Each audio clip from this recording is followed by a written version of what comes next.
श्री कृष्ण गोविंद हरे मुरारे, हे नाथ नारायण वासुदेव। जुवे पिबस्वामितमेत देव, गोविंद दामोदर माधवेति। श्री कृष्ण गोविंद हरे मुरारे, हे नाथ नारायण वासुदेव। शंकर के चले जाने पर वह बाला कांतिहीन श्वास पर श्वास लेती हुई भयभीत होकर आंखों से आंसू बहाने लगी, रोने लगी। इसी प्रकार दुख से बहुत सा काल व्यतीत हो गया। फिर वह तपस्विनी भी बलवान काल की बस हो गई। उसी समय बड़े धर्मात्मा राजा द्रुपद ने एक उत्तम यज्ञ किया। उस यज्ञ कुंड में से एक कन्या उत्पन्न हुई।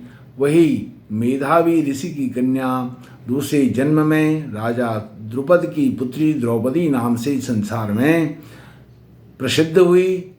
सो यह राजा द्रुपद के स्वयंवर में मछली की आँख बीधने पर अर्जुन को प्राप्त हुई।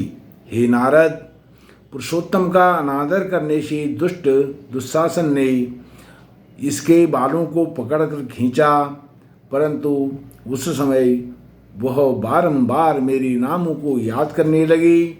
श्री कृष्ण कहने लगे कि यदि द्रौपदी को मैं भूल ही गया था तो भी मेरी को स्मरण आई, और हे राजन, मैं तत्काल ही गरुड़ पर चढ़कर आया और अनेक प्रकार से खींची हुई चीर को इतना बढ़ाया कि दुशासन उसको खींचता हुआ अचेत होकर गिर पड़ा। सदैव मेरे से स्नेह करने वाली और पतिव्रता को पुरुषोत्तम मास के अनादर से मैंने भी उसको त्याग दिया।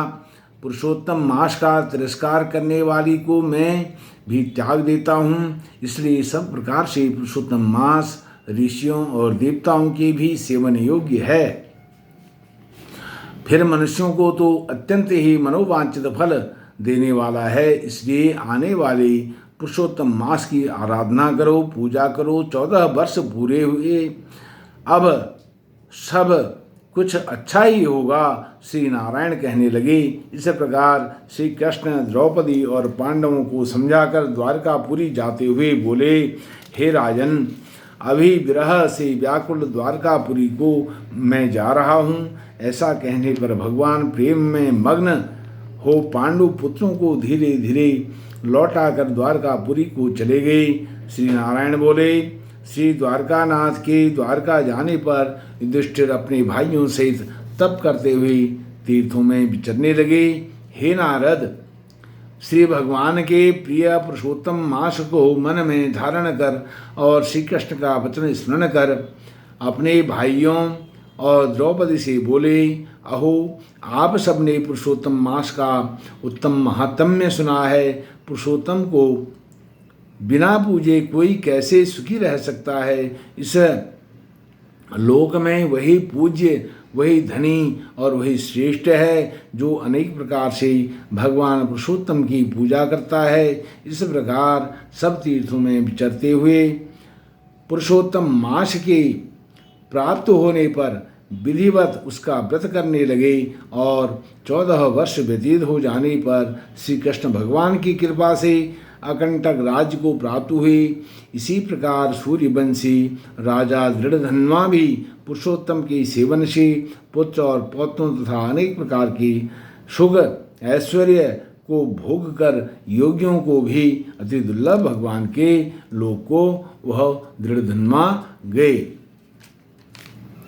ऋषि कहने लगे कि हे सूत जी, राजा दृढ़धन्वा को पुरुषोत्तम के सेवन से राज्य, पुत्र, पौत्र और पतिव्रता स्त्री कैसे प्राप्त हुई और योगियों को अति दुर्लभ भगवान का लोक कैसे प्राप्त हुआ। इसलिए आप विस्तार से इस इतिहास को कहिए। सूत जी कहने लगे, हे ऋषियों, आकाश गंगा की तरह पवित्र करने वाली सुंदर पुरानी दृढ़धन्वा की कथा मैं तुमसे कहता हूँ। है देश का चित्रधन्वा नाम से विख्यात राजा हुआ। उसका पुत्र महातेजस्वी, सब गुणों से संपन्न, सत्य बोलने वाला, धार्मिक दृढ़धन्वा नाम से विख्यात हुआ। वह दृढ़धन्वा अंगों सहित चारों वेदों को पढ़कर विधिपूर्वक गुरुजी की पूजा कर दक्षिणा देकर पिता के नगर को गया।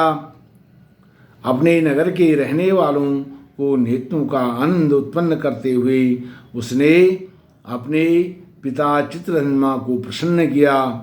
तब राजा चित्रधन्वा अपने मन में विचार करने लगा कि स्त्री, घर, पुत्र आदि छोड़कर मुझको भी वन में जाकर हरि का भजन करना चाहिए।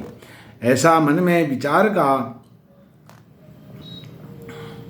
आना और विचार कर समर्थ राजा दृढ़धन्वा को सब राजपाट सौंपकर विरक्त होकर पुनः ऋषि के आश्रम को चला गया। वहाँ जाकर तप करने लगा। कितने ही काल तक तप करके चित्रधन्वा हरि के धाम को चला गया। दृढ़धन्वा ने सब अपने पिता की मृत्यु को सुना, तब अपने पिता की अर्धदैहिक क्रिया की, फिर नगर में राज्य करने लगा। राजा दृढ़धन्वा की गुणसुंदरी नाम की एक पत्नी थी। उसके 4 पुत्र हुए और चारुमती नाम की एक कन्या उत्पन्न हुई। उसके पुत्र चित्रवाक, चित्रवाह, मणिमान और चित्रकुंडल नागों से विख्यात हुए।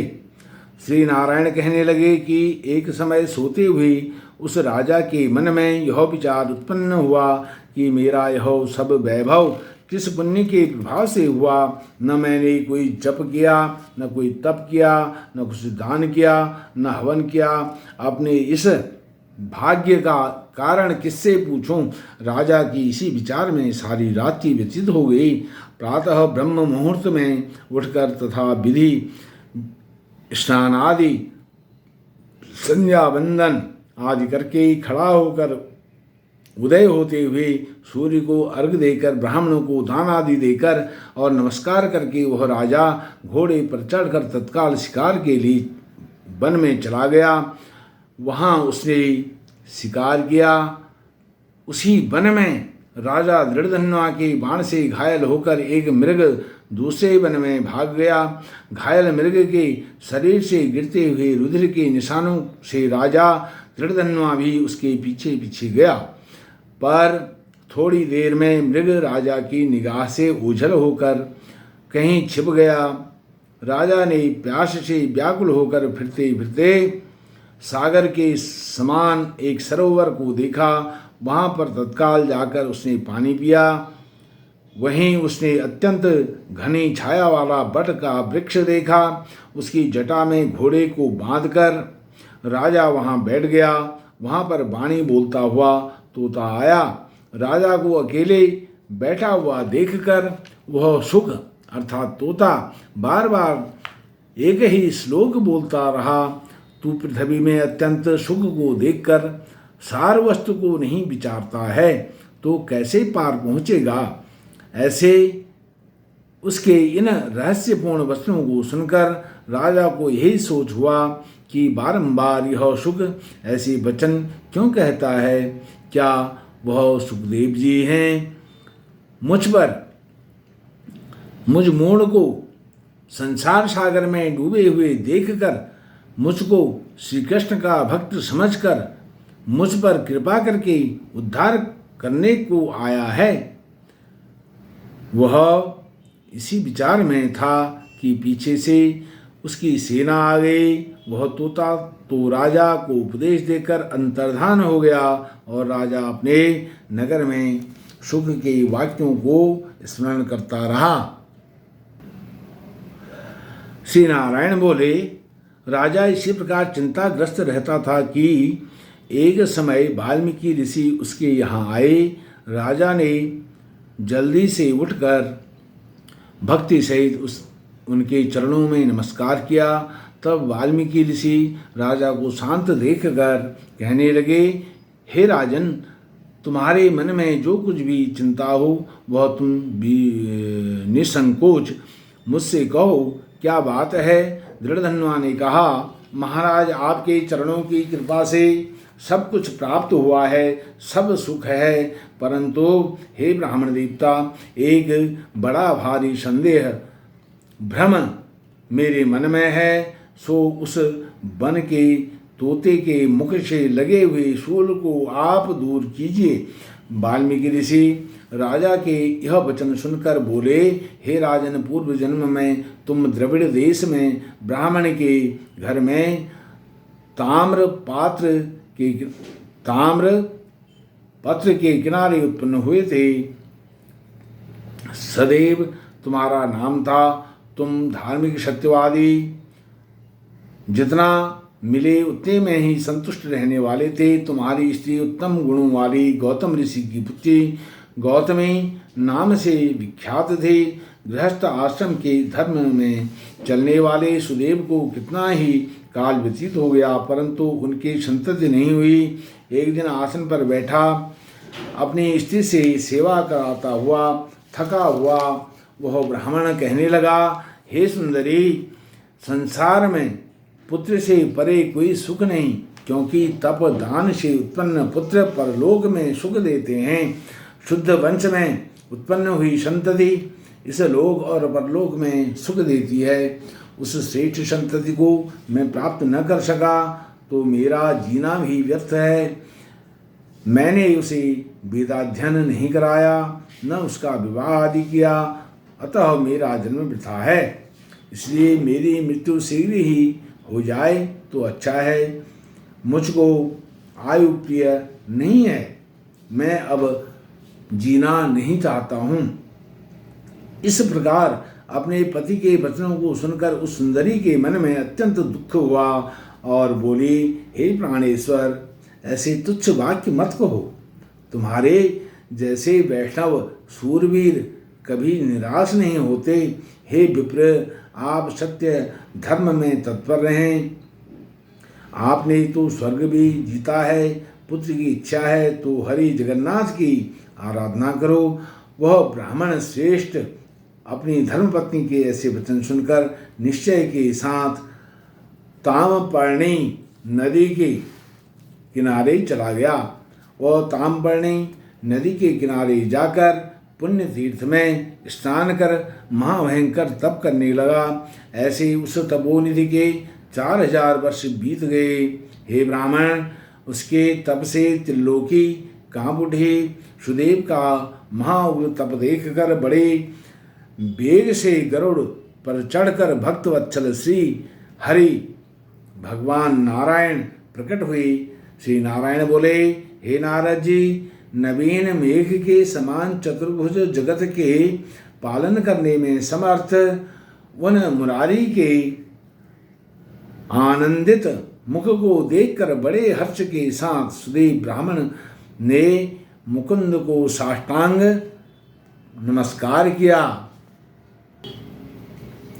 वाल्मीकि ऋषि कहने लगे, इस प्रकार विष्णु की स्तुति कर वह ब्राह्मण सुदेव हरि के आगे बैठ गया। तब भगवान ऐसी स्तुति सुनकर मेघ के समान गंभीर वाणी से बोले, हे वत्स, तुमने बड़ा घोर तप किया है, इसलिए जो इच्छा हो वर मांगो। सुदेव बोला, हे नाथ, जो आप प्रसन्न हुए हैं तो मुझको एक श्रेष्ठ पुत्र दीजिए। इस प्रकार ब्राह्मण के वचन सुनकर श्री हरि बोले, हे वत्स, पुत्र का सुख विधाता ने तेरे भाग्य में नहीं लिखा। मैंने तेरे भाग्यपट्ट के सब अक्षर देखे हैं, परंतु उनमें 7 जन्मों में भी तुझे पुत्र की प्राप्ति, पुत्र सुख नहीं होगा। भगवान के ऐसे वज्र प्रहार जैसे निष्ठुर वचन सुनकर जड़ से कटे हुए वृक्ष की भांति वह ब्राह्मण पृथ्वी पर गिर पड़ा। गौतमी अपने पति को इस प्रकार पड़े हुए देखकर अत्यंत दुखी हुई और स्वामी को पुत्र के सुख से रहित देखकर रोने लगी।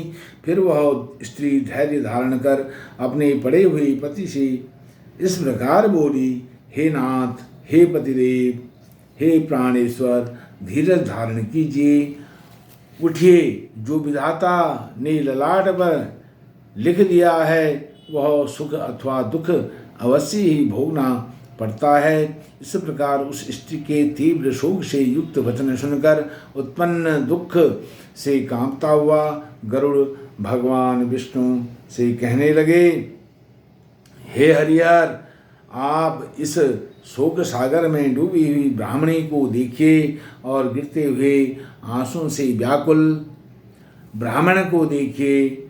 हे दीनबंधो, आपकी भक्तों के दुखों को न सहने वाली दया कहाँ गई? श्री हरि बोले।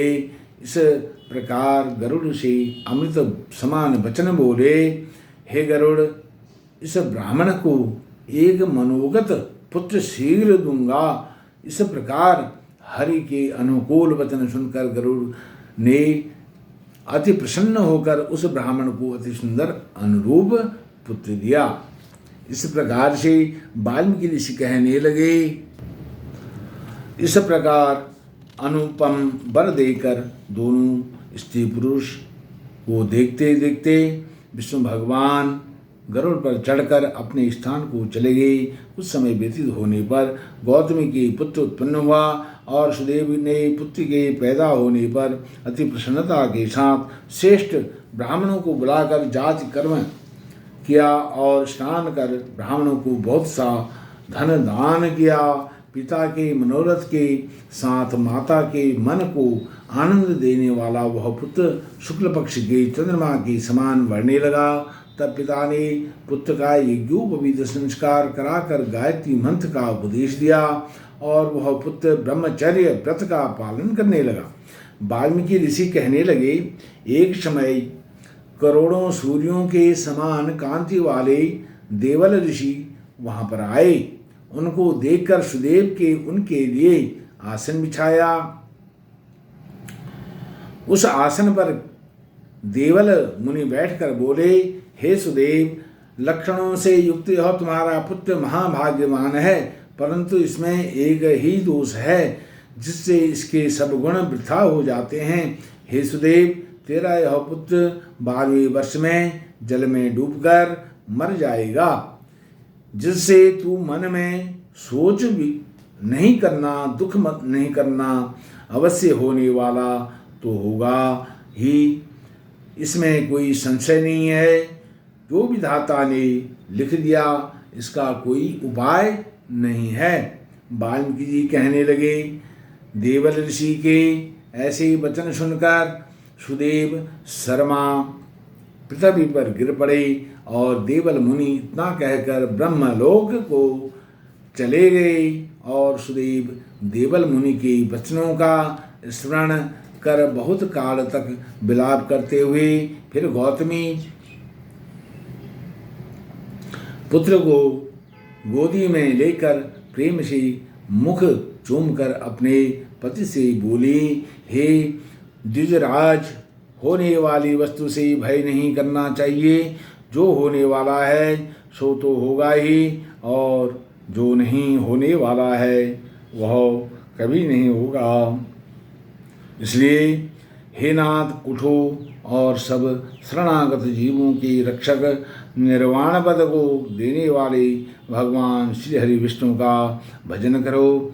वाल्मीकि ऋषि कहने लगे, इस प्रकार सुदेव ब्राह्मण अपनी पुत्री की वचन सुनकर सद्गुण को प्राप्त हुआ और हृदय में हरि के चरण कमल को धारण कर अपने पुत्र से उत्पन्न दुख को तत्काल त्याग दिया। गोविंद गोविंद हरे मुरारे, गोविंद गोविंद मुकुंद कृष्ण, गोविंद गोविंद रथांग बाणे, गोविंद दामोदर माधवी जी, गोविंद दामोदर माधवी जी। हरि ओम तत्सत्, हरि ओम तत्सत्, हरि ओम तत्सत्। श्रीमन्नारायण श्रीमन्नारायण श्रीमन्नारायण श्रीमन्नारायण नारायण नारायण।